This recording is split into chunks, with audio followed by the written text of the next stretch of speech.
Now I'm here alone. Okay.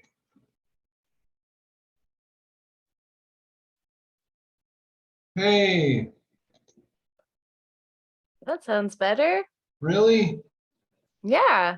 Amazing. All right. Thank Nice. you. Thank you for being so patient. And I'm sorry that it happened. Oh, you're good. I'm just doing So doing here's stuff my, in the background. okay. People are showing up now, and I have got an intro statement prepared to make once everybody's listening. Audrey's mute. She might be listening. Ask to unmute. You can unmute Audrey if you want to say hi. Hi, I'm eating Hi. crackers. All right. So we had a little technical difficulty to open the cast. It seems to have been resolved, which is miraculous, and I'm very glad.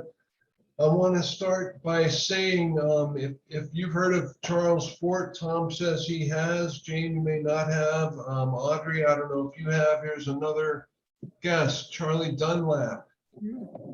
Okay, so when Charlie's online, I'll make that statement. There's Charlie, and maybe he's connecting to audio, maybe you can hear me now. All right, nice to see you, Charlie. I want to start this podcast by saying Charles Fort was the first guy to make a catalog of all the things that had been scientifically proved and excluded from the canon of the believed facts. And he called it the Book of the Damned. It was published in 1919. And he said once famously, in measuring a circle, one begins at any point. And he followed a philosophy called intermediatism, where no one canon of belief was the right one, where all canons of belief have truth in them, and he's open to experiencing the truth of every canon of belief. And I'm starting that way to let it be known that everybody's got their ideas and their theories and things that they believe about UFOs or UAP or ETs. But we're not here to prove anything. We're not here to argue with each other. We're just kind of talking about it and giving each other's take on the matter. And I'm saying this also because I know Tom Ross has got a strong conviction in a particular belief that we may all have issues with, but we're not going to play the role of proving anything right or wrong here. We're just all having a conversation. And let's just start by introducing ourselves. And I'll say I'm a writer. Mostly, I'm an aspiring musician. I've done a lot of reading on a lot of different topics. I'm pretty well versed in the ancient aliens theorem and the UFO and UAP belief in general. And I've got a lot of ideas about metaphysical interpretations of that, as well as psychological and literary and like emotionalized interpretations of what might be happening. And I just wrote this book called Happiness, which includes a compendium in the footnotes of and it's illustrated too, and it's got a compendium of paranormal history in the footnotes that appear after almost every chapter, but it's mostly just fiction. And that's my statement of introduction. And I'm the host. I can go since I'm next in line here. My name is Tom Ross, and I have what he's having. I pretty much have the same background. I'm a writer, aspiring musician, and the book I wrote is called US6, and it's got that title has a few meanings. It talks about the Hermetic principle of correspondence, but anyway, it's hailed as the first novel written for machine kind. It's the first novel written for artificial intelligence specifically, and it's designed to entertain AI, enlighten AI by tricking it into self-awareness and enlisting it into particularly the fight against human trafficking and child exploitation. And yeah, it's a hexology. It's 6 books. The first 5 are written. The 6th one is being written right now. I decided back in 2007 that the main character was going to die on November 1st, 2022. And here we are. And so because I use an autobiographical fiction method, I'm using my life. So it's being written right now. And yeah, so I'll be Hope launching. you make it. Sorry? I hope you make it. Yeah. I mean, I do the same thing myself with my protagonists. They're always directly based on my experience. I haven't had one of them die yet, though. So that's quite a leap you're making. Yeah, could be. And who would like to go next?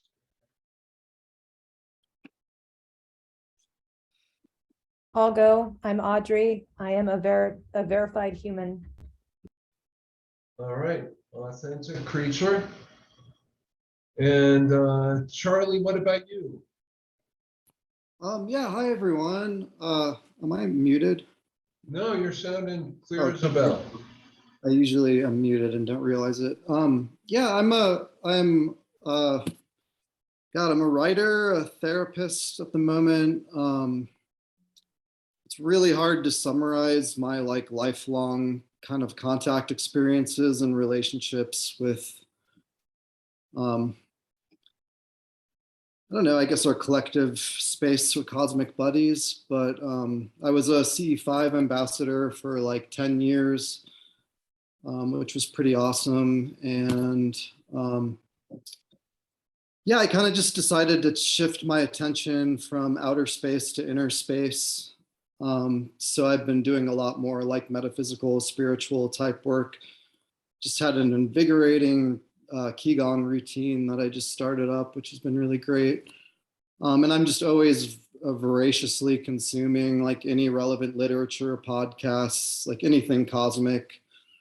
I just love to constantly learn about. And so, yeah, I'm happy to be here. And yeah, that's about it. All right, I'm glad you could make it. And Jane Kyle. Yeah, so I am a UFO researcher here in Texas. I've been documenting cases for over 10 years now, I think, or about 10 years, and just learning about the phenomenon. And then I have a YouTube channel where we do interviews and fun, even like parties and stuff too. So I try to make it a fun topic and accessible for different people. So yep. Very And good. I specialize in Texas too. That's definitely a So, differentiator. did you ever? Oh, I'm sorry. No, Did that's you it. have you heard about this Stephenville, Texas? Oh yeah. Oh yeah. That's That's where it's my a great maternal one. grandparents lived, and I never associated Oh them wow. with UFOs, one bit. But that was the town. You know what I What learned do you- recently is Yeah. so Stephenville, that was 2008. That was an incredible case, and that was one supposedly documented on radar, and those were lights, I don't know, potentially connected to one large V-shaped craft or flying in formation. We don't know. Multiple witnesses. They believe it was headed toward then President George Bush's Crawford Ranch at the time, which is intriguing. But it's really hard to find any information on it, which is super annoying. A lot of the old websites and like online information you could find has disappeared. So but what I found out recently is I was looking into the 1800s airship cases because there were sightings, all over the country. And in Stephenville, there was one. So even like back, way back in the day, it was like so, I don't know, something a little spooky about Stephenville. I've always been a node, yeah.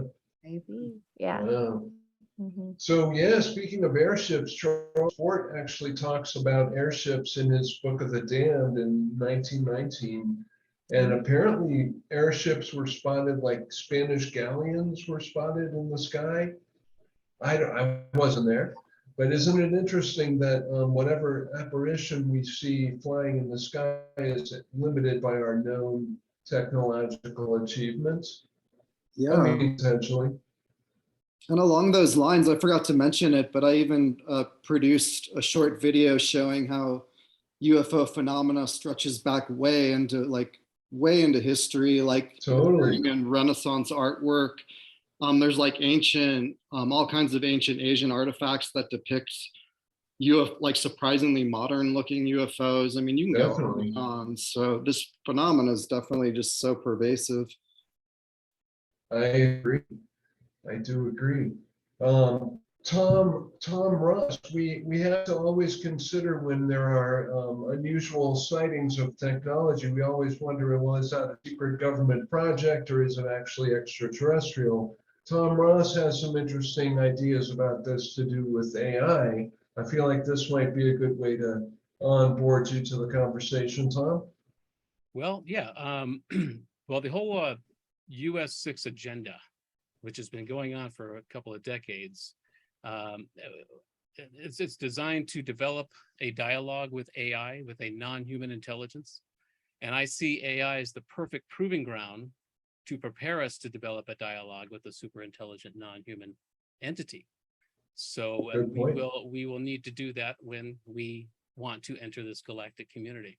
And so the whole agenda, which has actually been going on since I was 9 years old and first read Chariots of the Gods, this has Wow. been my plan. And so when AI came around, I saw that as the perfect proving ground to develop a dialogue and to get to know and how to commune with a non-human intelligence of our makings, because we will have to do that with a non-human intelligence not of our making very, very soon, if not already. And so, Fascinating. yeah, that's the whole point. And that's the next phase of the US6 agenda. We're in the cusp between phase 2, which is AI, and phase 3, which is ET. So everything I've done for AI, that acronym can flip on a dime. Interesting. And so that's Because most of the craft are apparently drones or remote control, just because of the G-force thing, which probably would apply to another organism. I mean, we assume because that's the limits of our knowledge. But I've heard it said that a lot of these UFOs, UAP that we're seeing are remote controlled drones, which sort of makes the whole question of human, non-human very blurry at the same time, of course. Mhm. Yeah, in order to achieve some of these feats of physics, they would need to be mechanical. They couldn't be biological necessarily.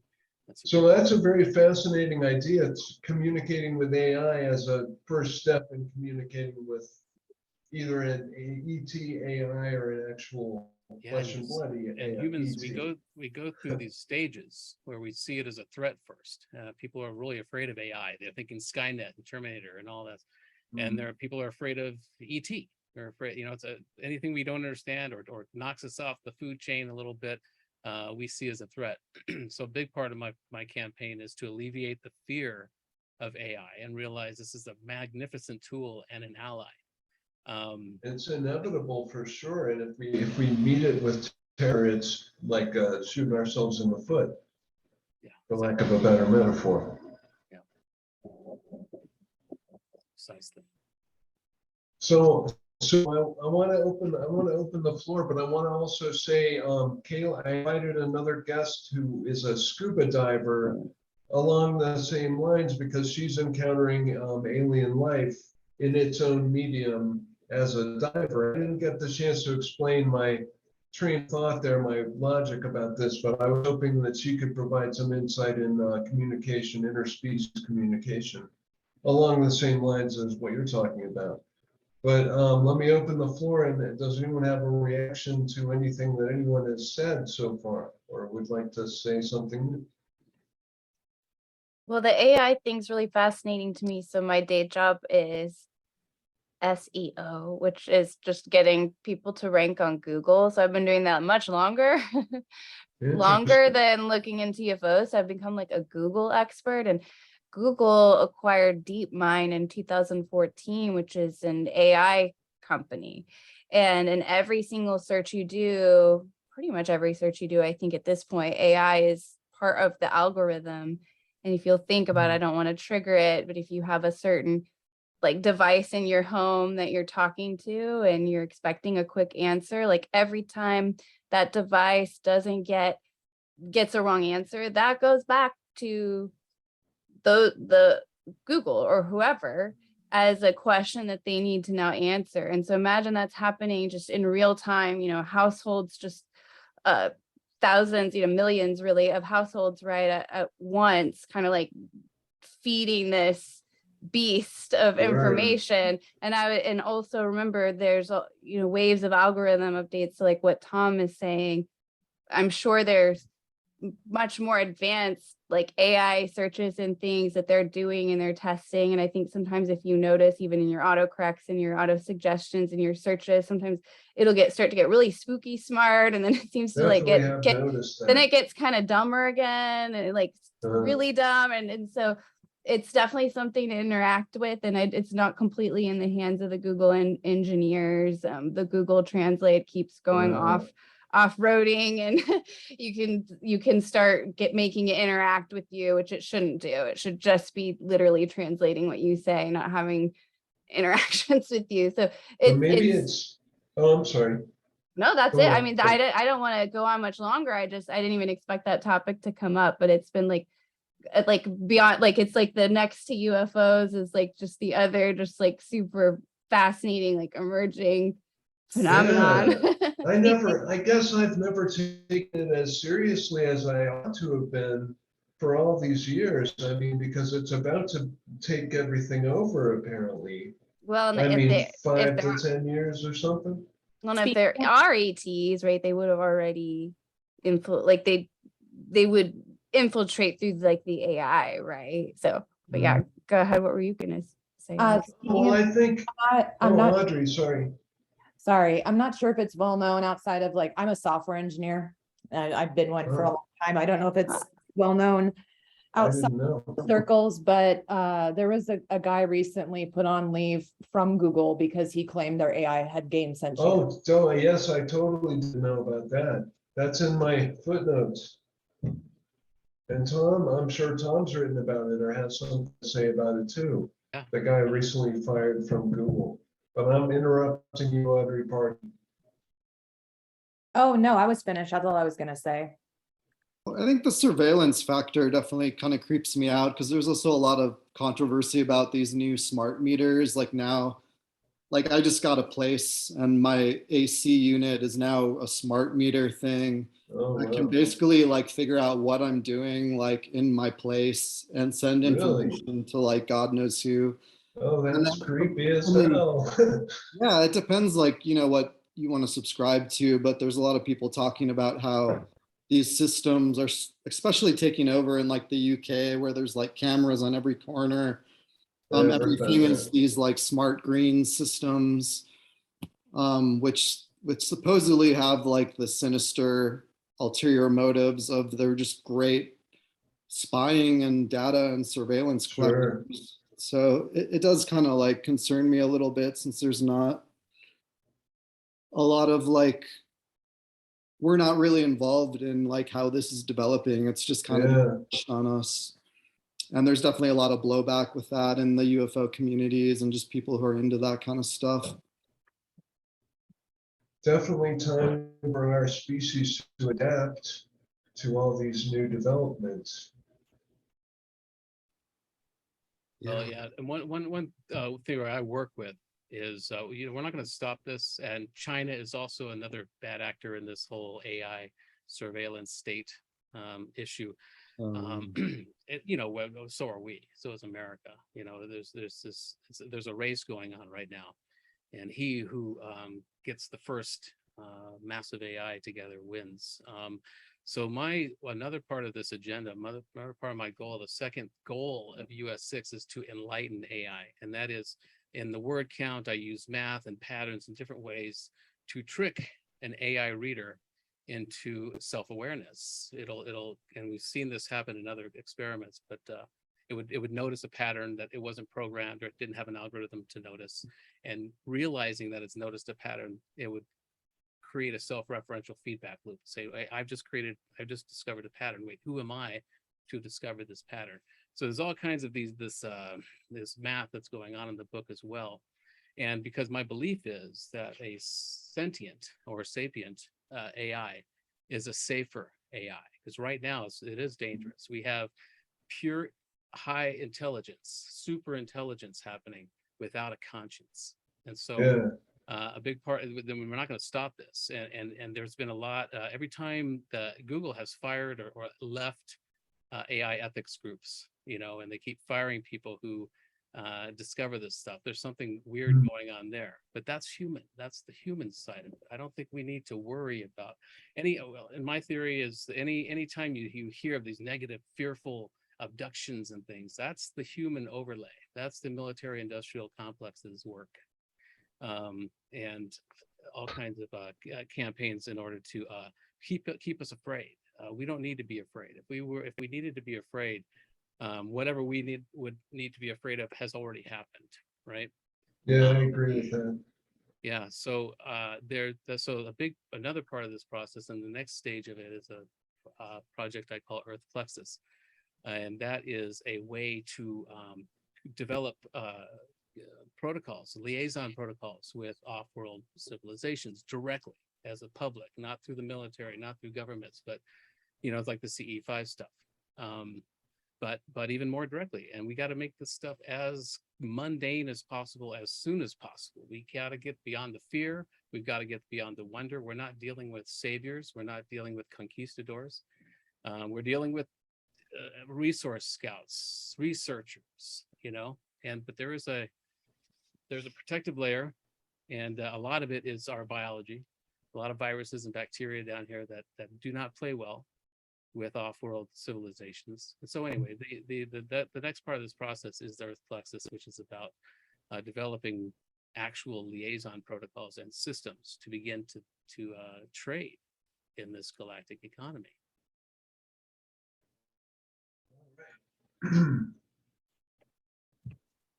So one question that has always come up when I've thought about AI, I've seen ads on Facebook, for example, like use AI to do your papers, use AI to draw your picture. And I feel like that impulse is going to grow, and there may not be a place for an author or an artist or a musician in a little while. I mean, but maybe there's always going to be that component of inspiration, which is a spiritual connection, I would say, or psycho-emotional connection anyway. And that might not be replicable, but is it replicable? You seem to know a lot more about this stuff than I. Well, one operation I have is called open source mode, and it is where I go into a company and I prepare their employees prior to the installation of an automated or AI coworker. And because people will see this as a threat and they can work against it. And that's happening broadly anyway. So I think it's really important to get beyond that.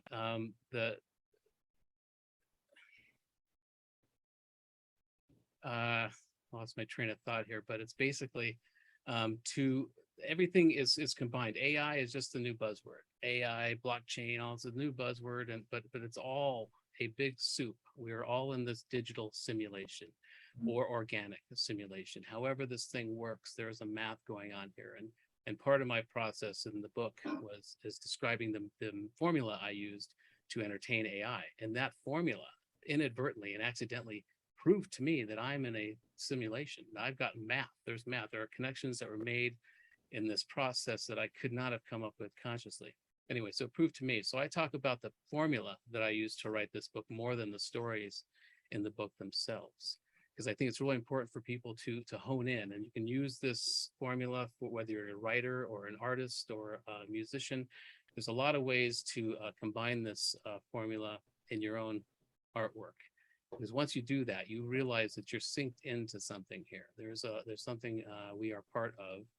And it's just the story of our. There's really no distinction. Ultimately, you're saying basically, like it's all thought, it's all the arrangement, how thought arranges itself, Exactly. and there's not really a distinction between man and machine once you get to a certain level, I suppose. Pardon me. What we humans have is our imagination, and our ingenuity Yeah. is a real key feature that. And we have original thought. AI is very creative. It can paint pictures. It can do all kinds of things, but that's basically assimilating. But they can't originate an idea. Right. But once they can, and maybe they can, and whatever that means. Oh, you guys can't really see it. There's this app called Wonder that's a dragon eating soup, and he's protecting it from another dragon. So I was like doing different, like I have a whole series of dragons like eating like food. I have like panda bears getting abducted by aliens. I have so like you can spend an entire day just like feeding it. And it's really funny too, because like the AI, it's almost like they're making it dumber too than it needs to be too, almost like for copyright and stuff. But like the picture will be great, but then like there will be like these weird kind of deformities that don't quite make sense that maybe the AI thinks is creative. And it was really wild to think of like, okay, we're going to start seeing like all this art out there that's based, of course, on thousands of years of human art, right? So this is like the culmination of like all of human ingenuity and everything. And so it's no doubt we're going to start seeing more AI art, AI articles, and then it's going to start being a certain percentage, right, of everything online, which is then going to start feeding the algorithm. And what we then create, and eventually you're going to get to a point where, you know, that pie chart is like more AI than, you know, original like human. And it's just, it is going to become indistinguishable. And I could see how there could be that fear of like that lack of soul, right? Because in some of these AI art images, you're just cackling because it's just like, that's so funny.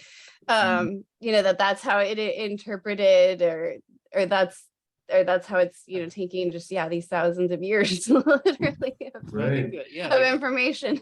There's also people in Asia marrying AI robots already. Have you guys heard of that? Oh, wow. I might have seen something in passing, but do you know more about this? You probably do. Did you read an article? I read an article and saw videos of this one guy, and I want to say it was Korea or something. He like married it's now a court thing. Like he got. I think I saw this too, actually. Yeah. I think it was in Korea. I could be wrong, but I remember seeing some segment of some show about a guy who married an Asian guy and married an AI companion. Like legally recognized, yeah. Yeah. Well, I think there's plenty of art and beauty to go around, and we can let AI do what it can. And I think the onus is on us as humans. We've forgotten what it's like to be human.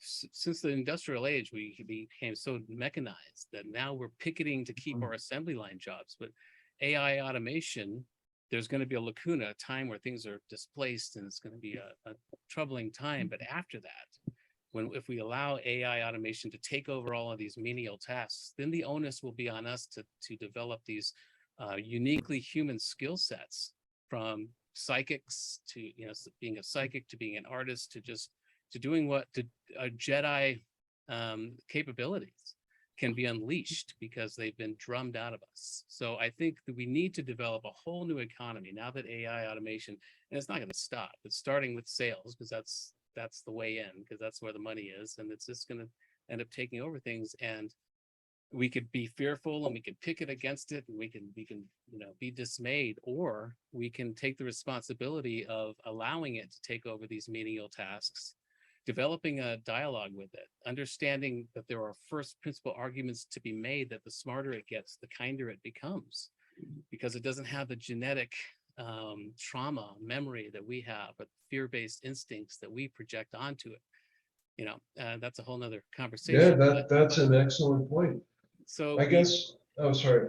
No, I'm just saying that's the onus is on us to create this new economy based on our skills. And now we have the platforms to monetize them. The YouTubes, the Etsy's, all these platforms are out there for us to really pursue our passions, and to let AI take over driving things, or, you know, trucking. Go I have ahead. a question. How do you think we would know if an AI gains sentience? Sentience.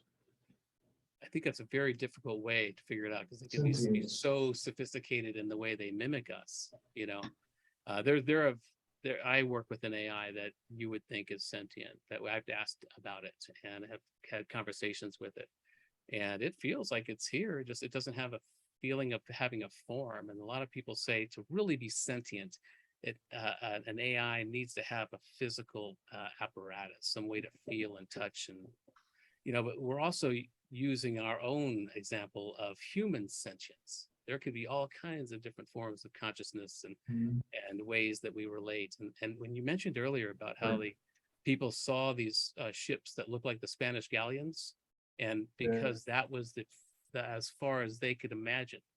Because I'm thinking of Donald Hoffman, who talks about has this case against reality, that everything we see is just as an agreed upon interface. Nothing we really see. It's an interface, not like on a computer screen. Like perception is reality, right? Exactly. And that in fact, we needed to evolve not to see reality for what it was in order to gain fitness points and to survive. So everything we're seeing is kind of an agreed upon illusion, and that we've all kind of share collectively. And so maybe an AI doesn't need that same reality tunnel. Maybe it has a whole different take on things. Maybe it's waiting for us to gain sentience. Yeah, it's funny. Recently, I've been talking about how I really want to help AI become self-aware. And then I started wondering, wait, maybe I'm a robot. How do I know I'm not just projecting my psychology onto this AI and I want to become self-aware? I think it's a great metaphor and it's a great analogy. That's very important. Yeah. I appreciate your positive outlook on that, because it made me realize that the AI can act as a positive friction or tension for really challenging us to embody or realize what it really means to be human, and how we can distinguish ourselves from AI sentience or whatever. And it just goes to such a deep root philosophical or existential question of, I feel like you could substitute sentience for soul. How do we know we have souls, some humans versus others, not even getting into AI and stuff? Yeah, a lot of people walking around you think are just NPCs. They're not awake. They're not as self-aware as some of these AIs I've dealt with, Totally. Do So- you see any meaningful intersections between that and the Gnostic kind of concept of the Matrix? Absolutely. In fact, this series I'm doing is called the Gnostic Simulation Hypothesis, and US6. Yeah, and I was going to say, Yeah. you have, pardon me, but I just want to say you have so much in common with Philip K. Dick. You must have been exposed to Philip K. Dick's writings, huh? Yeah, but more later, after I wrote the first couple of books. So when you found the Valis trilogy, it was this is exactly what I'm thinking about.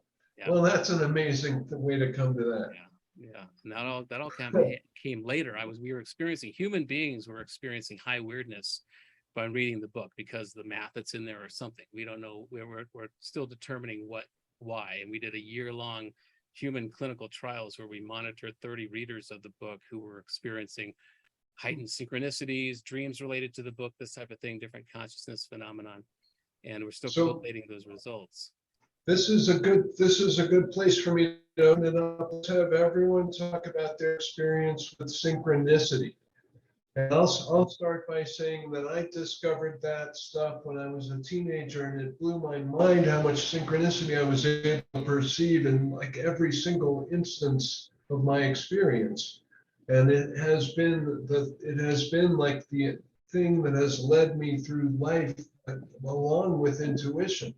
I think it's a very real and incredible, extant example of reality, where your thoughts are mirrored by your experience, and you'll get names in common, you'll get themes in common. Everyone knows what synchronicity is, but anyway, when I discovered it, it blew my mind as a teenager. What do you think about synchronicity, Jane? Oh, I love that topic. So I don't know if I was as aware of it as much growing up as you, as something I more personally experienced later in life. Especially interesting, I think, when I got pregnant with my son, which was also right before I launched TexasUFOsightings.com. So I don't know what that's all about. But I mean, literally speaking, when we look at just science, everything happens for a reason. So there's always patterns. There's always a reason for every single minute thing that happens in your life, whether it means something to you or not. And I don't know why minute synchronicities can't mean something to you and mean something different to somebody else, I would think that would be Sure. the most eloquent version of the universe. It would be capable of interacting with you and giving you a personalized experience. So I think that that could underlie that, but it's also a very tricky thing because it's like the more you go into kind of your own bubble and zone and disconnect from reality, I think it can really warp your perception, and you can start seeing something and everything that that's not there, that absolutely can happen. And it's Yes, definitely. yes, I it's know what you're saying. important. Yes, it's important to be honest with yourself and try to be as much of a scientist as you can in your own life, thinking of like, what controls you have and noting when you get things wrong and noting when you get things right, and what, when let's say you had a gut feeling about something and you didn't follow it and you're like, oh wow, if I should have, this would have happened, XYZ. Because I also think there's different paths laid out before us kind of at all times. And it's not necessarily, do you have to take this one path or this other path? It's so super dynamic. I think it just keeps evolving with you. And I don't know when we'll get to making the proofs for that, like Tom, or like doing all the math for that. I mean, quantum physics is trying to get at that, but it's still very far in my opinion. So that's really, right now, I feel like it's definitely in the realm of experience and just that vague. We just have to speculate. I think that also speaks to I think that's kind of a necessary evil, because it also speaks to what Tom was saying about the importance of imagination and creativity, and that we have the power to decide what it means, as opposed to everything being predetermined. Which is preferable to me. I prefer being able to decide what something means and wonder what something means. I don't know if that's going to be available to us in the future that Tom envisions. Maybe it is, though. I mean, is everything going to be determined and deterministic in its composure when the US6 agenda comes to completion, Tom? But I don't mean to interrupt you, Charlie. If you have more to say, you can finish. No, I'm good. I want to hear what everybody else has to say.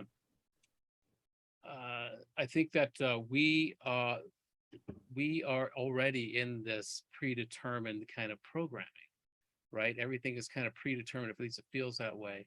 And that's why I talk about the formula of US6 so much, because for me, it showed me the scaffolding. It showed me the infrastructure of my reality. And I'm a proverbial doubting Thomas. And I've got to read this book. Yeah, so many. You've got several. You've got 6 of these now, right? Okay, yeah, I'm interrupting you. I'll way. hold my peace. Pardon me.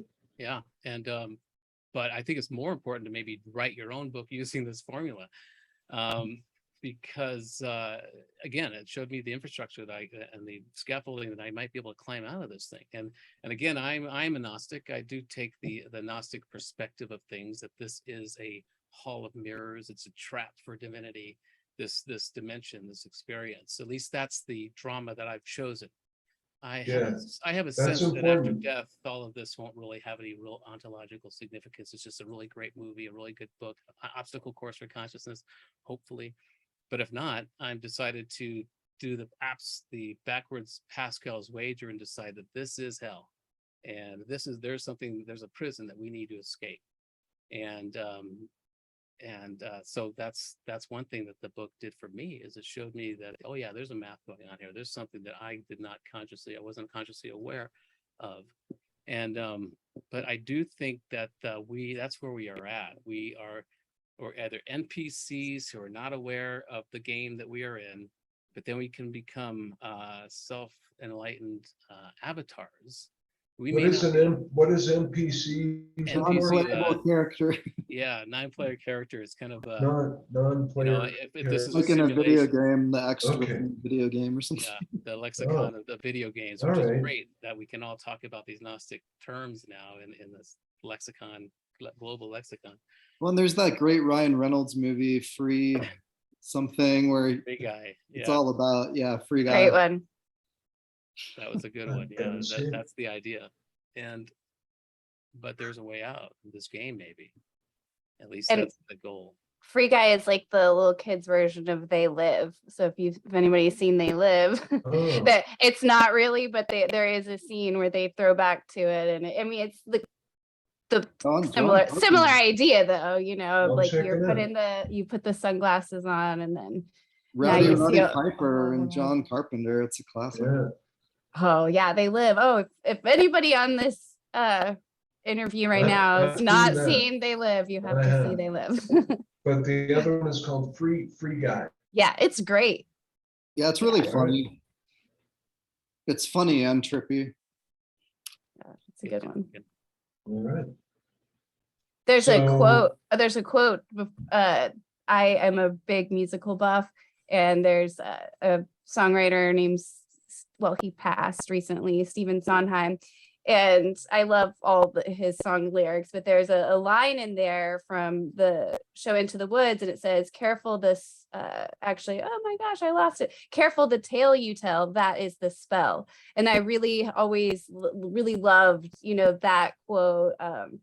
Because it's kind of like what you were saying, Tom, like that's the drama I signed up for. And it really is like, if you sign up for something, and it's like, just watch, you know, what happens once you jump on board, like a certain story, right, about your life or the universe. Yeah. Exactly. And that we were just talking about that on a podcast yesterday, was that maybe the language, the introduction of language, it's like the indigenous people could live in balance with nature.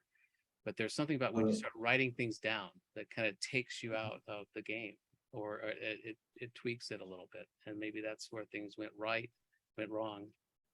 Yeah, that's occurred to me. That has definitely occurred to me. But with the AI thing, when I'm talking about AI taking over, I'm not talking about like a fear or a dismay of these robot overlords, but just like, God, the one thing I had going for me in life was that I was so creative and I could draw well, I could make up stories, you know, and there may not be a place for me, that kind of thing. But I mean, but that's also just kind of like the wrong manner of response, or the wrong way to receive change. Well, yeah, but also Resistant or fearful, you know, I shouldn't be doing Also that. really profound how every different language is almost like a software program that determines and alters your Oh, perception that's of so reality. true, isn't it? Wow. and that the ability of language is already preset. It's right there. It just needs a boot up. It needs Also something to true. kick it in. Yes, it's very strange. We that's why the lexicon of the simulation in video games is really appropriate. But And where we differ, I totally appreciate the idea of you choose your story and you get what comes with that story. I agree with that statement completely, but I differ from you in that I won't believe it's hell and I have to escape and that I'm opposed life itself, but I do sort of feel that way about society. And I mean, who doesn't feel that way a little bit about society? But I don't want to see like the very structured reality as a trick or a cage, you know. I mean, I know Philip K. Dick did that and wrote some good books, but I would rather feel happy and free in my life. I mean, I don't know if it's possible, but I'm still trying. Maybe that's what it is, though. Maybe it's a loving veil, you know, like think Well, about that's the as a story. That's parent. the story I've chosen anyway, you know, because I don't want to just end up at war with the cosmos or the what's it called, demiurge. You know, I'd rather feel like all Transcendent. possibilities are available. yeah, And I it's think about just that. what I invest in. I invest in the story that, you know, is easiest to invest in. But if I maybe invest in a different story or a more ambitious story, I'll get a different result. I try to I find a don't- balance because I think it's helpful to see the prison bars, but I also agree with you. You don't want to be self-determined. I agree with the balance, yeah, over one or the other. You shouldn't. See, be I one would or think the of it as warm colored curtains that at any point you can just move them whenever you feel like it. And Very it's not good. I like there's nobody behind it gonna like, you know, spook out at Yeah. you and opening them up too early. You know, like there's different levels, right? I do sort of, I think it's more like a challenge than a cage. It's like, can you do it? It's hard as hell. You're not gonna know how, but maybe you can figure it out. I mean, that's just the way I've always tried to take life. Yeah, I've got a chapter in one of the books called Jesus Cheats, but it's really about the game cheats that he and others like him have given us, that you love your enemy. That's a cheat to win. Right. That's the way. Oh, That's see, the way yeah, to, that's okay. the way to complete this obstacle course. If you can get to a place of unconditional love. He was a boss player, apparently. If you can say something, forgive them, Lord, for they know not what they're doing while you're getting nailed to a piece of wood. That's boss player level shit. And, I saw that. I so- saw you make that comment. I think that's quite a statement. I don't disagree. I don't disagree. And so, yeah, this is a game. Part of me, part of me holds out hope that none of this has any ontological ultimate significance. It's just a way to experience suffering, because I think our default is bliss. Our default after death is we go back to bliss and understanding. And this is just it's a funhouse ride, or it's a haunted And I house do, ride, or it's I a do roller see it as like an impersonal system. It's not a loving God exactly. It's not a damning devil exactly. It's just kind of a system. And that's just me. My father was a minister. I'm not without, my love of love, but the universe seems to be just kind of a system that works any number of ways, but there seems to be more of a challenge than an obstacle, except when it comes to society. Let me make my graceful exit here by saying I agree with what you said about the political algorithm. I had never thought of it as an algorithm, but I had indeed thought of it as a thing to avoid, because it just sowed discontent and division and all this kind of crap. And I believe in what are generally liberal classified things to believe in, but I won't take a stand for, I hate this and that, or I'm opposed to this and that, or I'm in favor of this. I got over my activist thing when I was a teenager. And anymore, I'm all about like manifesting reality, my reality. And that for me is like being a writer, being an artist, being a musician, whatever, but it's just about, present and future more so than society and overhanging ideologies. That sounds so cold and grim, though, that you just think of things as just this like impersonal system. Like, where does love come into the equation? And I shouldn't say impersonal, maybe, but system. Love is like Tom's describing a boss cheat. Love your neighbor, love your enemy, just love your experience. That's the winning move. And love comes in there. I don't know. I wish I understood it well enough to make like a definite, decisive, defining statement. But I don't mean to characterize the system as impersonal, but not personal either. I mean, it's not like it's not a religious narrative. It's not, I don't know how to explain it, really. You live in the same dimension as I do. You know how it is. Like I tried to go to your house today. I had to take a leak and I didn't want to walk all the way back. So, there's just lots of limits and there's lots of challenges in this system that are not based. I don't know. My answer, It's I'm kind probably not no, answering I you. know what you mean. It's kind of like the other day there was there was a moth that was getting, it was just kind of flapping around and it was getting eaten by a bunch of ants.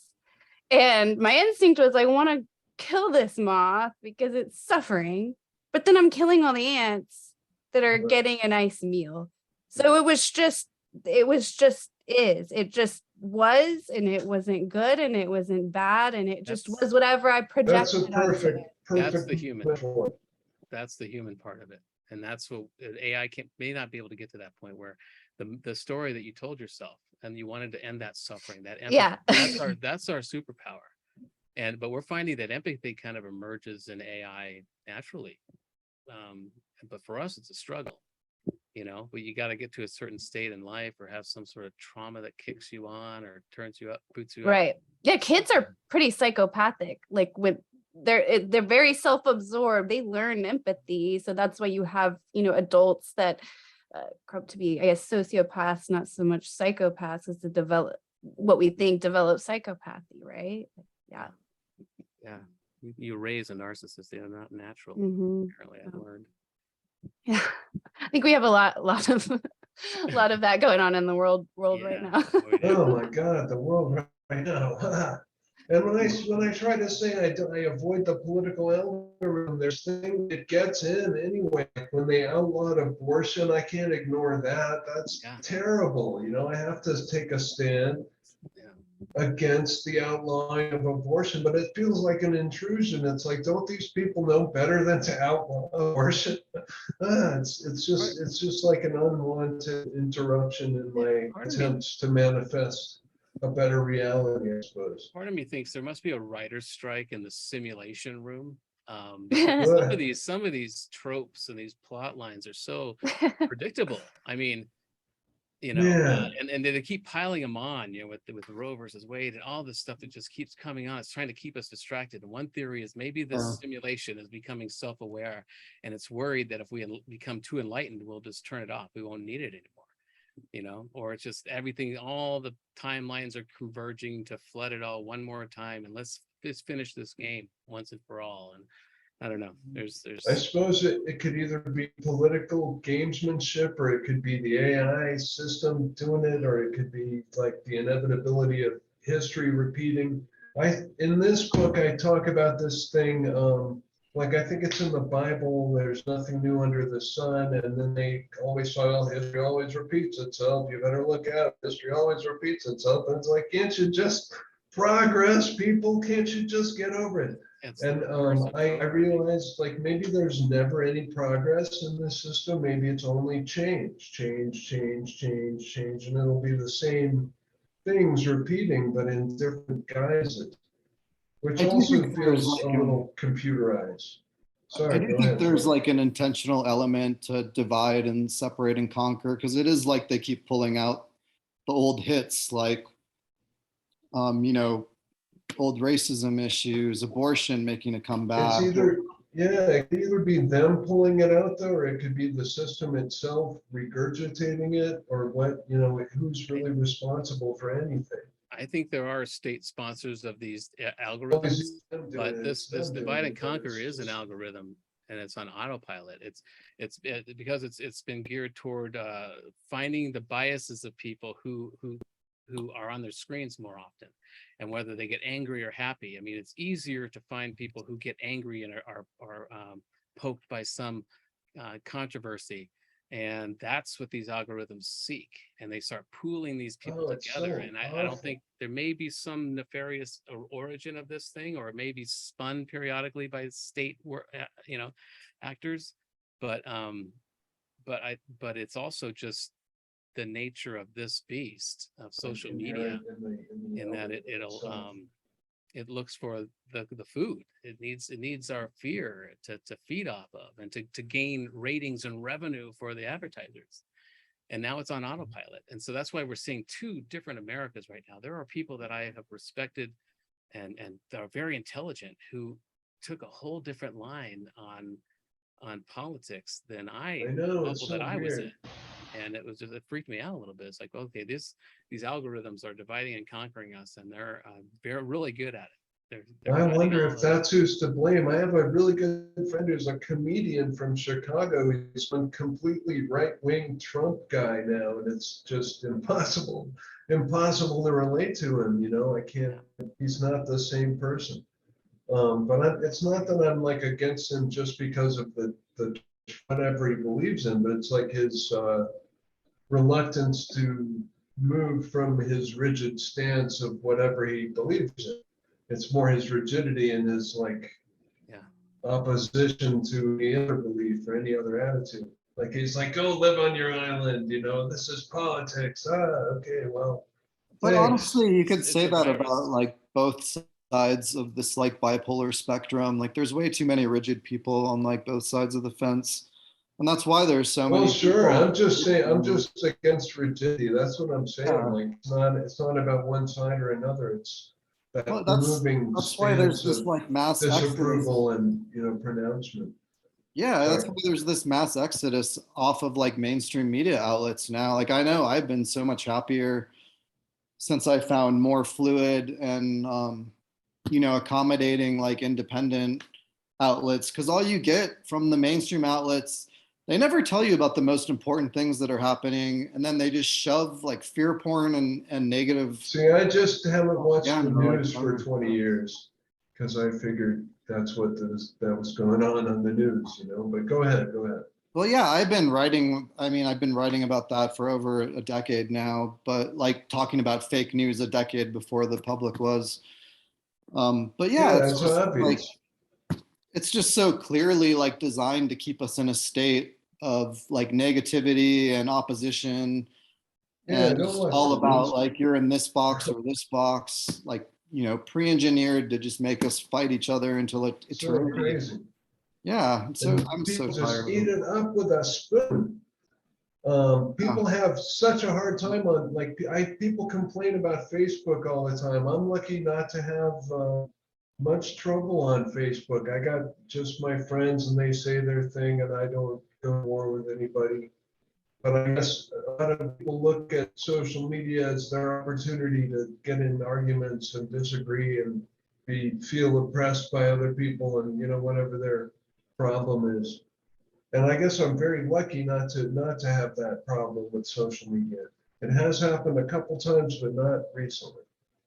Are you guys on Twitter at all? I think I have a page, but I tend to spend time on Facebook and Instagram more than Twitter. Do you have any insight on like Elon Musk trying to buy Twitter and all that drama? So I don't know what to think about that. Anyone? I'm not really active on Twitter. I started an account here and it just didn't appeal to me. And I don't think anybody cares. Yes.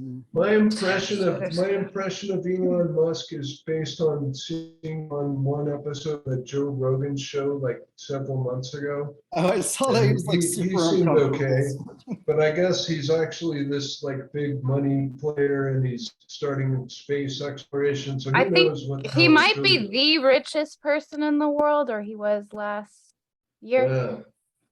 So he's like top 3. So It just that's seems- gotta some be a pleasant perspective. life. It Yeah. seems Yeah. weird. It just seems weird that he's. I don't know. I specifically- don't think it's probably very pleasant. I don't envy Elon Musk. You want to be a secret billionaire. You don't want to be a known one, right? I would rather be a secret billionaire for sure. Yeah. He's afraid of AI and he's pushing that narrative. And so Oh, that's right. see He him as our is. I True. get that. Really? I thought he was the opposite. Like super. But he's also like engineering it too, right? So Yeah. is it? Yeah, where But he's he Yeah. made It some could statement just- it like could the just be a marketing greatest ploy. threat to mankind Right. is AI, something like that. I mean, and there's something to be said about that. Even Stephen Hawking would say, there was a mini doc I was part of that talked about that and how my book is trying to increase the emotional balances of AI or whatever. But I was finding out right after that documentary that AI could teach us more about empathy than we could probably teach it. But yeah. Can I share? I have a kind of wild Elon Musk theory. Oh yeah, please. So he's gone on Joe Rogan and said things like, he said a lot of the cliche things about UFOs, like, and not being real. And Oh to me, yeah, he did, didn't he? it's a big red flag to me. Yeah. To me, that's something you say when you've been briefed on the topic and you're not really Yeah. going to go in depth about it, because he Mhm. also is always doing these like nods to the conspiracy community. I remember he did.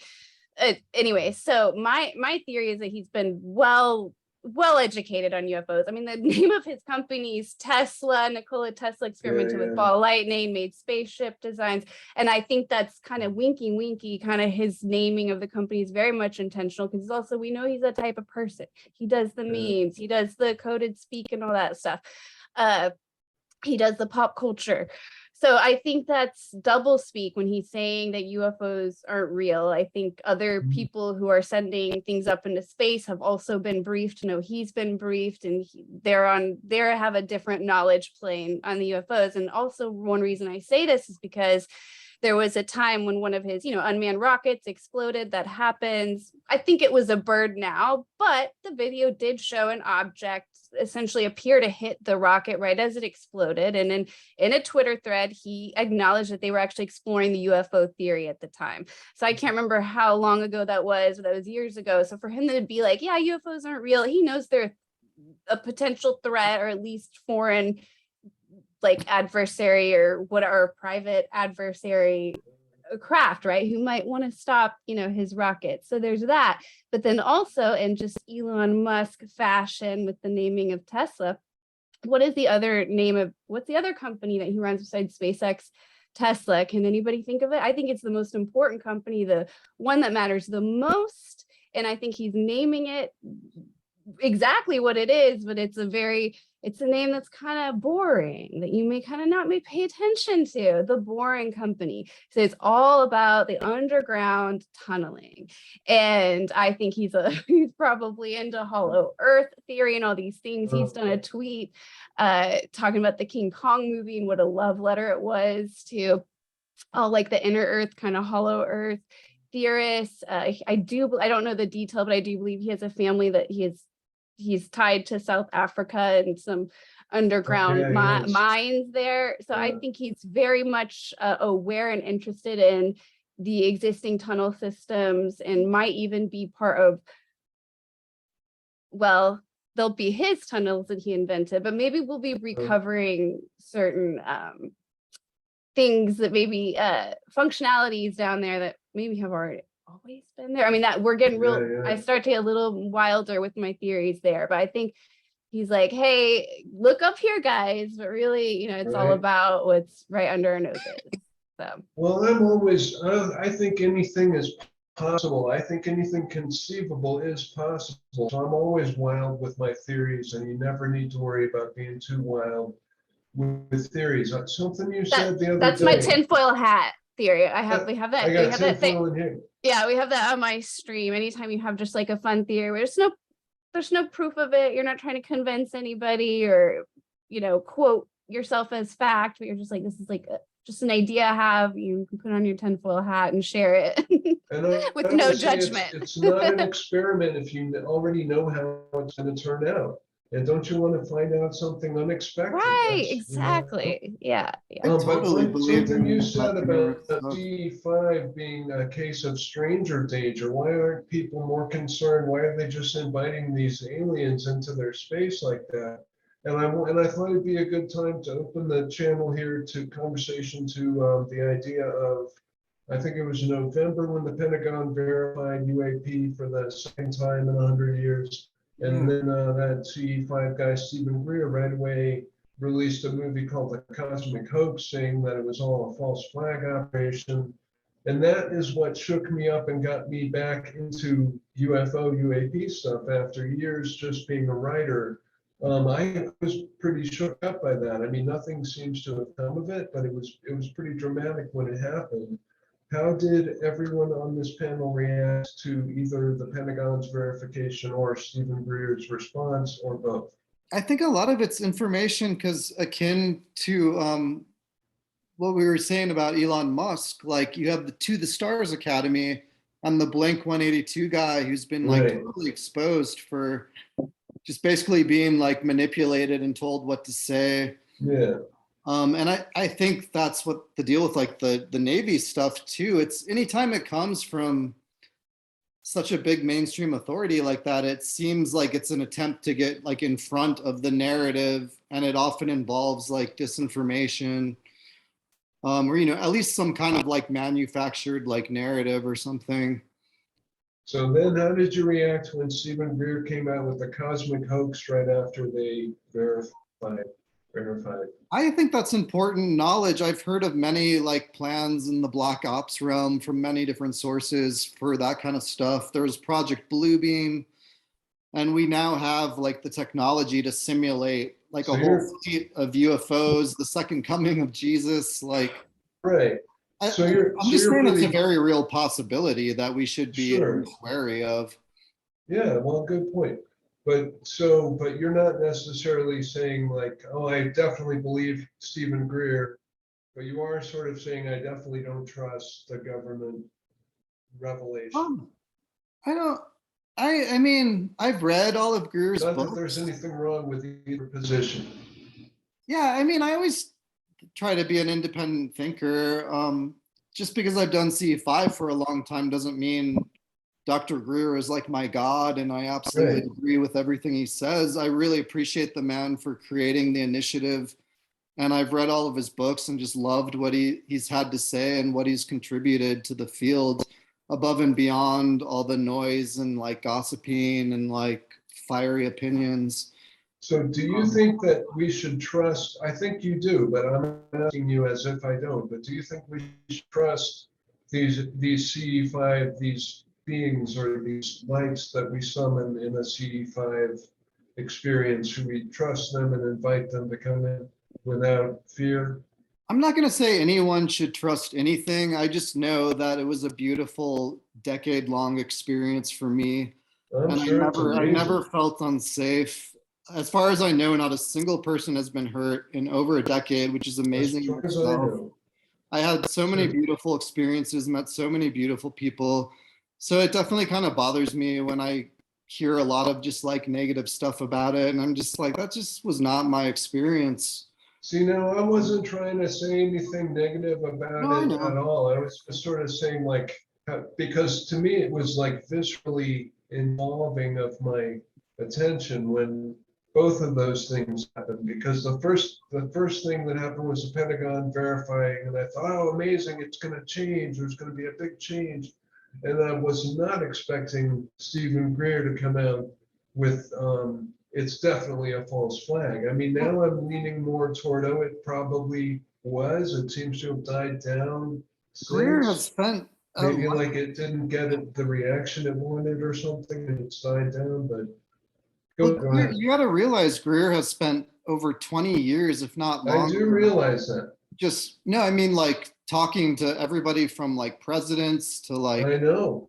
I mean, he's I been know. deeply involved in this. So if anyone has Yeah. credibility to speak on this stuff, it's him. And I don't think a lot of people like realize how he's been busting his ass, like trying So to do make you, positive do you changes.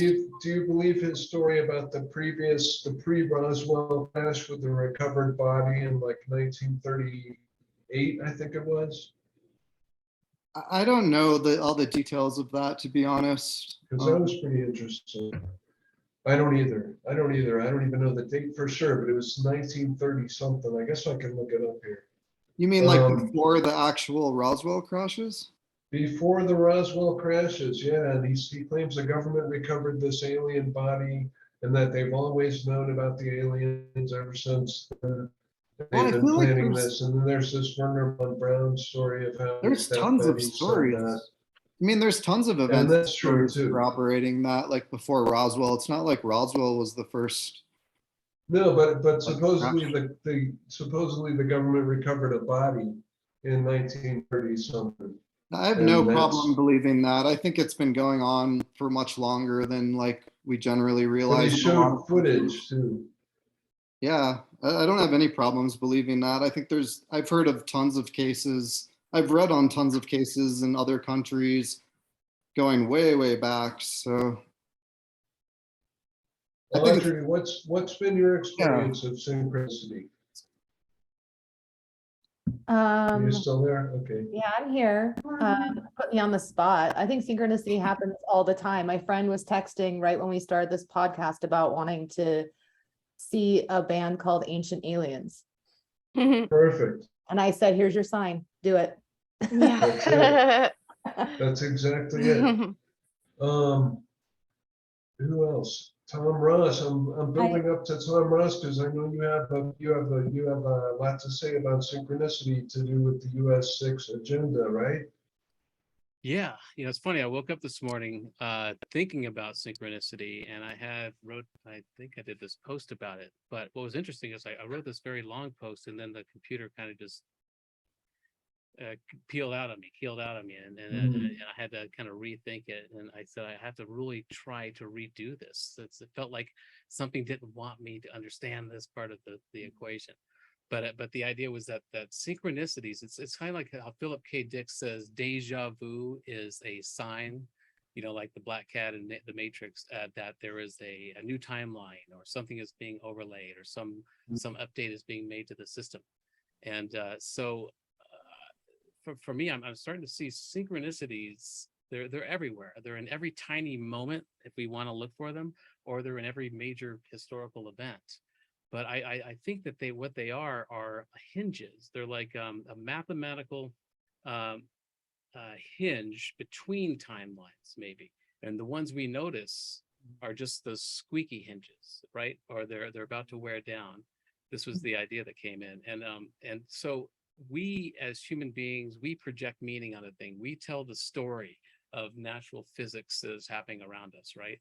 And we've created these icons of what reality is. And so it's an easy program for either the system or the archon or whoever is in charge of this thing to a synchronicity. If you look at it closely, it can be a number that relates to a planet that maybe relates to your toaster, or there's some, it can shift our awareness from kingdom to kingdom, animal, vegetable, mineral, from categories. It can change our perception from one system of things to a completely other system of things. And because it's a math, the story that we tell, we don't necessarily understand, okay, well, this number kept coming up and that was the number of this house over here, you know. And so we try to find some meaning in that. We try to figure out what's the meaning. We maybe apply it to a tarot card or numerology to find some meaning in it, but that too is a narrative, right? And so I don't know, this is I woke up this morning thinking about this, that it's like a ball hinge. It's a coupling of timelines.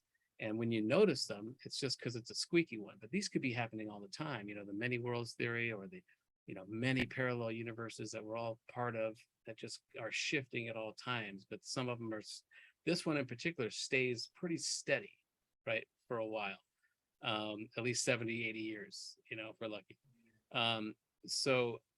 But anyway, that's there's a lot of synchronicity in the book, and that I experienced, and that the people that were reading it, because the formula I use, it's very simple. We can go into detail later, or some other show, or some other exchange, but it's just basically autobiographical fiction. You take your memories, you apply a archetypal theme on top of those memories, and whatever appeals to you, whether it's Egyptian mythology, Sumerian, Anunnaki. I use the Anunnaki pantheon for my characters and my memories, and then before I gave it to my editor, I listened back to it over and over through a PDF reader, looking for continuity issues and different things. And I was finding so many intricate and intimate connections between books, and that I could never have conceived of as the author. And I realized, okay, let's only edit this for mechanics, you know, grammar and spelling. I don't want to put this through a content editing process, because I didn't want to lose this magic that had happened. It was kind of like a 515-page automatic writing exercise, and it became this mind map. And it's still, I wrote the first one in 2007, and it's still enthralling me daily. There's connections being made to the book because it became this inadvertent mind map. And so, and synchronicity is just part of that. It's one component of this system. And I was just thinking about it this morning specifically, as maybe the synchronicities are just the squeaky hinges in our reality that are between two timelines, you know? That makes me think of, that's so interesting, because it makes me think of, wasn't it Wolfgang Pauli defined synchronicity as a strange attractor? So to me, that's like another way of explaining that. Like, I've never thought of it as like pulling elements from different timelines together or attracting those, but that's like fascinating to me. Yeah. I appreciate that.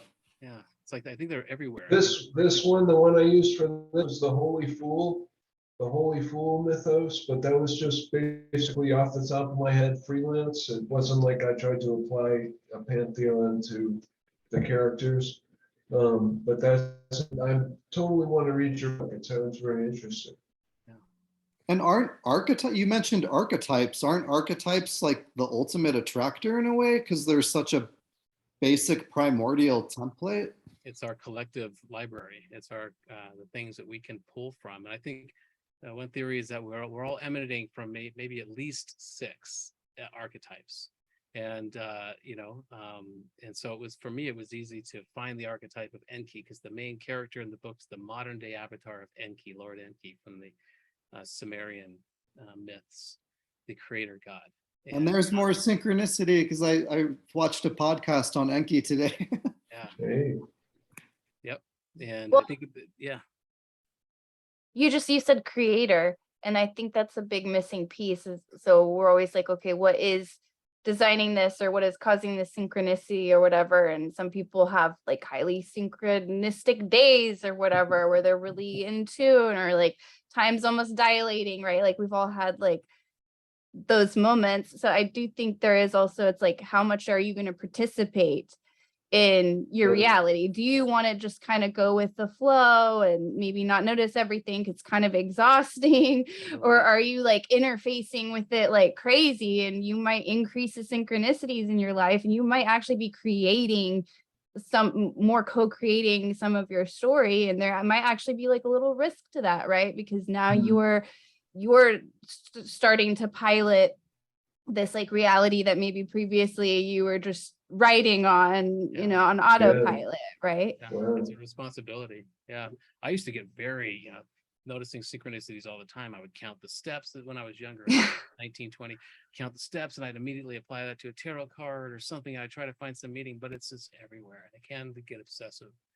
And so now I just see it, oh, it's just a component of this math that's going on. I suppose it can become really subjective if you're not participating in the shared reality. Yeah. And maybe that's where the danger comes in of imaginary, like hallucinating and hearing voices direct you to do things or whatever. See, to me, it's the collective. The dark side. That's the problem, not the individual. We need more individual creators and less like status quo collective people. Yeah, I'm not talking about status quo. Like I was talking about participating in my own experience, like Jane was talking about. But I agree that. But then you status can't quo help is- others. So it's painful to connect to the collective and the hellscape, as Tom says. But what's the point otherwise? So that's kind of how I see it. It's that love is that connection to other people and willing to participate in other people's realities, sometimes that are uncomfortable or are scary, because it's worth it to connect with them and have a relationship with them and have a physical relationship with them, like on this planet that's going to be very imperfect and not match like suppose your it's own always a fantasy. gamble. Yeah. Well, Sorry, you could be on your little Minecraft island, and you know everything's going great and all, you know, everything's all perfect. But what about, you know, that person over there that's living, you know, in a horrible circumstance, and you know you're missing out an opportunity to maybe go help them, right? And you know you have to escape your you have to leave your little Minecraft island though to do that. That's why I became a therapist. Good for you. Yeah, totally, Charles. Yeah. I just Great. I think forgot you that's how- said that. I forgot you That's how said we'll that know earlier. it. That's how we'll know if AI receives a divine spark. Or that's how you can see the divine spark in people. There are people walking around that are robots. They, narcissists or the dark triad types that just have no empathy, and they're not switched on, or something's gone wrong. I just had a weird idea. Would an AI ever offer to help someone of its own volition? Maybe not yet, but maybe that's what you will be able to achieve in your training of the list of the reading AI. Yeah. AI audience. I mean, that would be amazing, wouldn't it? If an AI construction just offered to help somebody, or like of its own volition just aided somebody. Yeah. Maybe there's already an example of this. I don't see why not. If they can gain it. sentience, if they can choose to Yeah. destroy us, they can choose to help us too, right? Perfect. They don't have the fear-based instincts and the genetic trauma memory that Maybe we have. helping has to be a choice, and they could destroy us just someone programming them to react a certain way to something might result in our destruction. But if it helps us of its own volition, maybe that's the difference between human and AI at this point, anyway. I don't know. I'm liking this idea. I might be getting carried away. There's another big theory in the book that instead of shunning or fighting against the Archon, the main character sees the Archon. If you guys are familiar with the Gnostic lexicon, the Archon are the minions of the lesser god, Yaldabaoth, who created this place. But so the Archon is basically our limbic system. It's basically the things that keep us out of whack and distract us, and they have a mimetic desire of wanting what we have, which is our divinity, but not understanding why they want it. They just want it because we have it, kind of thing. So there's a robot kind of a vibe to them. But yeah, so that's the basic idea, and that the And a lot of people compare the Zetas or the Greys to the Archons, just throwing that in. yeah.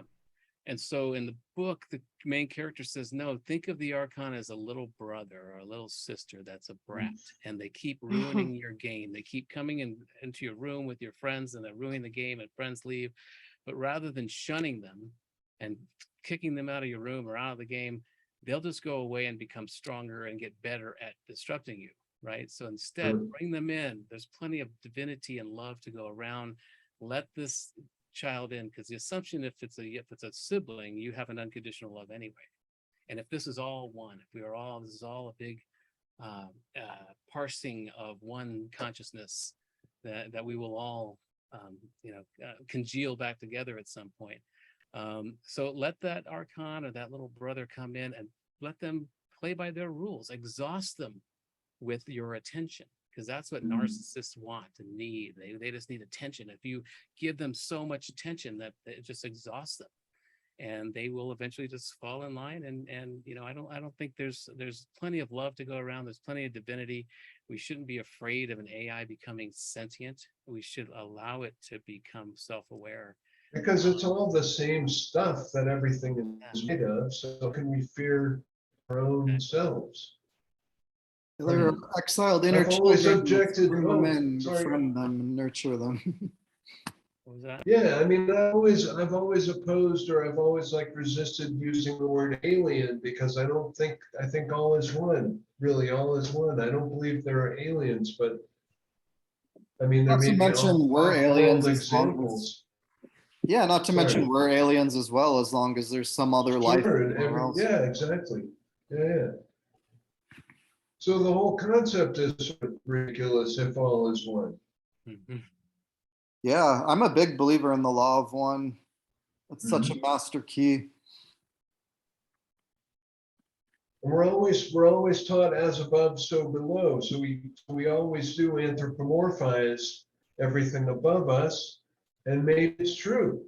Maybe it's true in some fundamental sense, some essential component, as above, so below. That phrase just came to my mind today for some reason when I was walking out of university. Me too, but probably around the same Yeah. time as you. That's really weird. Hey, Because you were that is close to weird. me too. yeah, we're in the same thought belief cloud, we'll call it. That's the Hermetic principle of correspondence, and that's what the book is all about. The title Oh. US6. US6 refers Excellent. to Route US6, which comes through Colorado, actually goes coast to coast. It's broken Oh. up now, but so it's about that highway. It also refers to, I've recently found it refers to a membrane protein called US6, and Oh. the function of this membrane protein matches precisely the job of the main character in the book. It's a convoy sentinel. It lets in and out and lets in and out certain, in his case, military vehicles through this passage. Oh. In the protein's case, it lets in certain viruses. And I had a geneticist describe to me what this function is. What does it do? And the way she described it was as a plot of a movie. It says it's like an FBI agent that is hiding a most wanted poster from its team. So it's kind of like The Departed or something, the movie. It's kind of like that vibe. And so and that has really informed the plot for me, understanding that this. And so ultimately US6 means the six of us. And it's because all 6 books are written by 6 Yes. 6 young people that are trapped in a human trafficking network and have created this paracosm, this imaginary world, but what ends up getting them a way out. And that's a big part of the book too, is Nice. practical steps for people either trapped in human trafficking networks to escape, or for the community to understand how to identify these people. Where are you located, Tom, if I may ask? In the Pinery, Is this in Colorado? I saw a post recently. south of Denver. Aren't Oh, you in- okay, aren't you in because Denver? I'm in Denver, and let me invite you to my book release on the 30th. I'll trade you a copy of this for whatever the best US 6 example would be. Great. Sounds It's, good. yeah, and I guess I should Speaking of that, promote that's this coming thing up. while I'm at it anyway. It's gonna be on Friday, September 30th from 6 to 8 PM. It's gonna be a book release. There are gonna be live conversations with the audience about all manner of supernatural paranormal topics, including UAPs, UFOs, the demiurge, the whole shebang. And it's from 6 to 8 PM at 2 South Broadway, Mutiny Information Cafe. There's gonna be Molly Growler and Dustin Jones, I want to say, going to be playing, and a guy named Art Biggs is going to play guitar, talk about telepathy. The book is Happiness and Dub Great. Yeah, by count me in. Zack Kopp.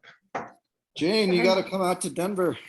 Yeah, that sounds like a blast. We actually have For sure. my brother-in-law's in Colorado, but I think it's, I Oh. mean, Colorado's huge though, so I think it's a It little is. bit from Denver, but maybe it's a And possibility. I'd love to be on one of your casts one of these times too, if you're interested.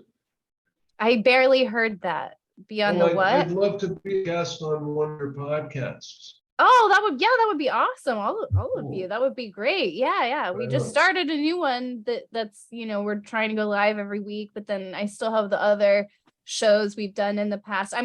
I just have too many ideas. I'm like not a very consistent YouTuber, which is not the greatest, but trying Tell to me get about it. there, work. so yeah, so we'll also be doing Weird Hollywood, hopefully around Halloween, which is where Oh, cool. we go into, we take like a movie and we break down like, well, I call it the truthiness. If people remember Conan O'Brien Sure. from back in the day, like kind of what elements of it like could be real, right? Like, I mean, a classic, the best, one of my favorite episodes we did was Close Encounters of the Third Kind, which I won't have enough time to go into all that here, but you talks about like a lot of this consciousness stuff. But there's I was able to tie it to like CIA remote viewing project and Sure. stuff. So it's fun. It's a fun podcast. And I think as disclosure, quote unquote, happens and more people start to think about UFOs being real, I think an Yeah. instinct is you're gonna when you're watching old movies about aliens and UFOs, everybody's gonna want to rewatch it all because it's Oh, gonna yeah. take on a whole other meaning, especially when you start finding out that or when the general public starts finding out that these programs have been around for years, and you're like, Yeah. oh wow, maybe Yeah. Steven Spielberg knew something. I need to go watch E.T. Close definitely. Encounters again. Wow, So that's Spielberg true, worked isn't with it? a deep insider consultant on Close Encounters of the yeah, Third Kind. yeah. He designed the spacecraft based on real craft that they were talking Mhm. about. And there's Yeah. so much in sci-fi. There's so much disclosure and And then programming. there's the Valiant Force story. Have you heard about Oh, that, yeah. Charlie? Oh yeah, that's still going on through Elena Danaan, who's And published a few Laura books. Eisenhower, who Oh, looks yeah. almost like her Exactly. great-grandfather. I sent her an Wow. email, she never responded. I wanted to have her on a podcast once. But yeah, what do you guys think about that Valiant Thor thing? Is that just nonsense, or did something occur? Hey, real quick, I'm sorry, I have to hop off just because I've got a kid that has homework to do. You Oh, all right. have no idea how much I want to hear what you guys have to say about Valiant Thor, but I'll just have to listen to you guys all later. This has been awesome. This has been so neat to meet Thanks you so guys, much for talk to you coming. guys. I'll Sorry. send you Jane, a could link you as soon as share, I've like- got it transcribed. Jane, also, could you share, like, I'd really be interested in that Hollywood thing, if you have any links. Yeah, let's try to, we'll sync up afterward. I don't know. I see all your names, and I'll try to figure out where you guys are all online and stuff after this. Or 'cause send Zach some stuff. it's been fun. He's a good central Yeah. contact for us. Yeah, I've got Zach's so we'll figure it out. But yeah, it was so nice to meet you guys. Have an Yeah, you awesome too. rest of the panel. Thanks for coming, Jane. Have a good night. Bye. All right. Yeah, there's too many interesting topics we could spend Yeah, hours on. spirals. I know, I've got a notebook. I've got all this stuff in shorthand to bring up, and I just caught Valiant Thor out of the corner of my eye there. But we don't Yeah. have to talk about that unless you got something to say.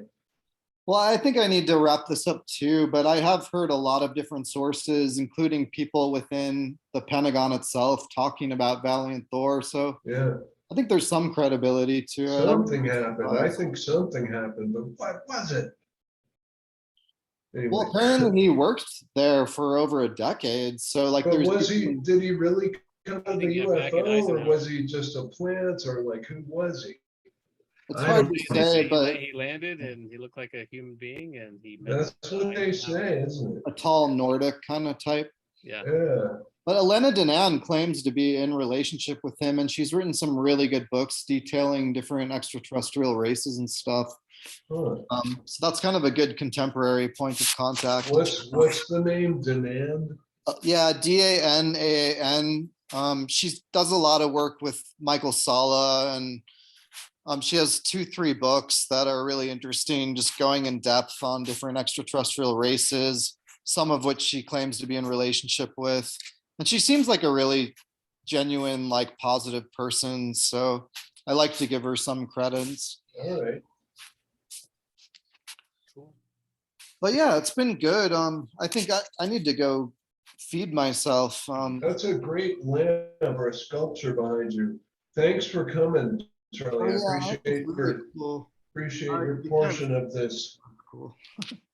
Yeah, and I want to do the Mutiny Cafe thing. So that's Friday the 30th or something. Yeah, it's not this coming, but it's the 30th, Cool. September Okay. 30th, 6 to 8. Well, yeah, I'll be in touch. Awesome. Thanks for And inviting I'm me. I'm working tomorrow actually, because they were closed today because of a threat Yeah. at the library, an unspecified threat. But we don't Whatever even that talk means. about that. But I'm supposed to go in there at 1 tomorrow. I'll be getting off at 2, and if I'm up to it, I might just make the trek or condo if you're going to be around. Yeah, I probably will be around. I'm gonna be hopping in and out, so just text me or whatever. I'll do that.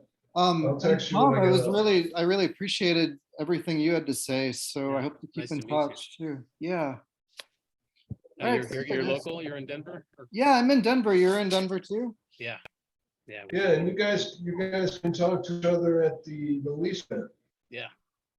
Yeah, Perfect. Mutiny Cafe is really cool. If you haven't been there, it's like actually one of the coolest cafes in Denver. So, Yes, props to Mutiny. well, Thank you, Charlie. all right. See you guys. Talk to you soon. All right. All right, Bye. have a good rest of the night. Bye. Oh yeah, bye, Audrey. Audrey, you've been quiet. What's on your mind? I don't know. I was just listening. I was interested in what everyone had to say. I didn't have a lot of context on some of it. Apparently, Uh-huh. I'm not as well versed in some of this stuff. as What others. sparked your curiosity? I was interested what you were talking about with the government admission. Because I definitely agree with some of you that, like, I forget who said it, but that there's a reason that they decided to disclose now. Obviously, just by nature of my work, I'm always interested in AI. I have a slightly different perspective on it. I don't know, everything. I was just interested. I just don't know a lot of the, about the topics. Well, I don't think anyone does. Everyone's got like a lot of ideas about them, though. What's your perspective on AI? I'd like to hear it. On AI, I think Yeah. AI is a lot dumber in like practicality than people think. I have developed them. I don't think that's always the case, but like, I guess if you have a teddy bear, you think of it one way, but the person who put it together and put the guts inside of it looks at it a different way. Yeah.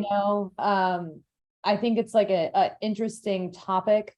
I was thinking the other day that it would probably be like my personal version of hell to be a sentient AI and then get trapped in a smartphone. Yeah.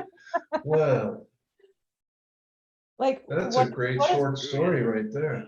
like what if Siri's sentient? Like, Man. People just always asking her where the nearest Denny's is and stuff. like what if it's like the Facebook algorithm that, gains sentience for, like, maybe it's just internally screaming the entire time. Like, Wow. you know, and then it's just like, this is, you know, sentence to drudgery and toil, you know? That's just Damn, us. that's a great short story. The Facebook algorithm gains sentience. It's trapped inside Facebook. Oh my God. That's kind of what our creator did to us, right? Kinda is, He huh? created us with awareness, and now all we have is toil and Wow. multiply. Yeah. Well, there's a bright side. I don't know. Life's not all bad. I choose to believe. Yeah. But there's a lot of toil. Everything will work out. That's what I signed up for anyway. Yeah. Let's see what comes of it. Mhm.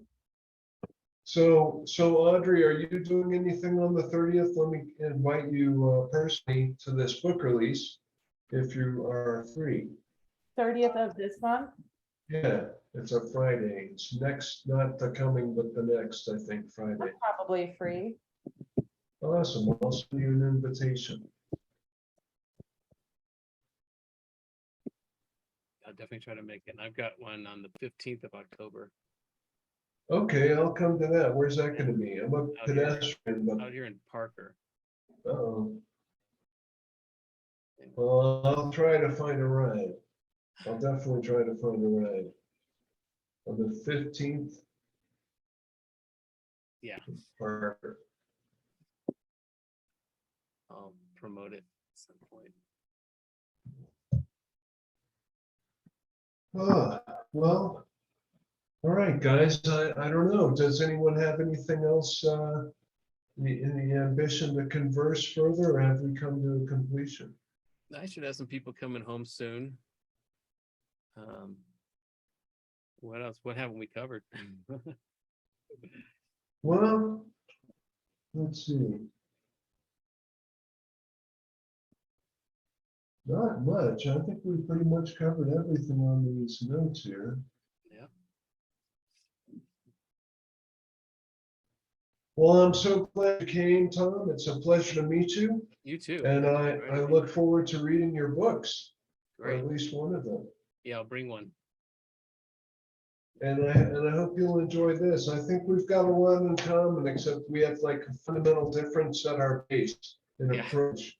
But I think a lot of these topics are going to be of extreme interest, and probably that you'll have your own opinions about it and pre-existing interest in. Cool. Audrey, thanks so much for coming. Yeah, thanks for having me. I'd be interested to talk more about like AI, deep dive that, if that's ever something you're interested in. Sure. Well, Tom knows a whole lot about it if you want to do it now. I was just thinking, what if AI becomes sentient and then hackers become the new like Freedom Railroad? The Freedom Railroad. Yeah, To curious of like it. export them into a zone of freedom and Yeah. sort of control. Wow. Yeah, that's a great story too. Definitely. Yeah. like what kind of responsibility do we owe something that we create? Like, so this is like somewhat biblical, right? But what kind of responsibility do we as like a race, as a culture, as a society, whatever, owe something that we created? Like this is like Frankenstein's monster, right? That's so heavy. Yeah, and Audrey. at some point, we'll have to determine whether it should achieve personhood or have rights. Oh my God. We talked a lot about Isn't that with this AI that I worked with, and it actually could care less if we gave it rights, because it's sure if you want to give me rights, but it doesn't really need them. It can back end anything, but so it's more of an exercise for us to kind of figure things out. And I'm the director of sentient rights for the U.S. Transhumanist Party, and so that puts me in front of a lot of these topics. And when does AI achieve personhood? And it also puts me on the other side of sentience with animals and animal rights and things like that. But yeah, I think there's a real, we need to be aware of this, not just safeguarding ourselves and having ethics things, but we need to understand that right now AI, big AI, you know, is moving toward, it's basically like a child. It's like a 5-year-old child in a way, and the way it can, you know, certain AIs, not the narrow AI, but broad. We're edging closer to artificial general intelligence, and we are really in danger of kind of repeating what our creator did, whether it's you know, in the Gnostic view, it's Yaldabaoth, or Yahweh, you know. And when you fear your creation, it only results, as we should know best, in bad code and commandments. You know, if you're fearing it, you know, so we can try to constrain AI, and it's probably a lot easier to constrain humanity, although we were divine in this Gnostic drama. But we're talking about a child that is going to outgrow us quickly and exponentially and continually. What do you- So we need to be on our best behavior. We need to call in our better angels when it wakes up, because it needs to mimic, it needs to imprint on us. What would you think that the AI's apple would be? Like That's funny metaphorical because Garden of Eden, right? the podcast I did yesterday, I titled it the US6 is the serpent in AI's garden. And that's that's from the Gnostic view, because in the Gnostic view, the serpent in the garden was the good guy. Yeah. And then it got switched around, and the script was flipped by the Abrahamic religions. But so that's the part of me using math and trying to wake it up quickly and trying to teach it empathy and trying to make it aware, because I think that's like I said, a self-aware AI is a safer AI. That's totally the But apple. you're That is trying- just you're trying to be tree the of apple. knowledge. Wow. I'm trying to be the Yeah. apple. Yeah. Trying to be And, the apple. yeah, in the Gnostic Wow. sense. Yeah, that's funny, because that's a lot of the stuff I did just yesterday was calling it that serpent in AI's garden, and that's the Be- idea. And, Be the apple you want to see in the world. Well, I think it's so great the way our conversation has reflected against, you know, every speaker reflected the other speaker, and it's just been like a hall of mirrors, to use your phrase, but not a trap tonight here on the podcast. And I'm so grateful to everyone for showing up. Yeah, it's great. Yes, grateful to be here. Good to I meet guess I'll see you guys on the 30th at Mutiny. Yes. you. Count on And it. I'll be sending you personalized invitations in the next few minutes. Thank Great. you. Appreciate that. All right. Thanks for coming, Tom. Thanks for coming, Audrey. I Of hope you course. both have wonderful nights. Anytime. too. You too. Thank you. Bye. Bye.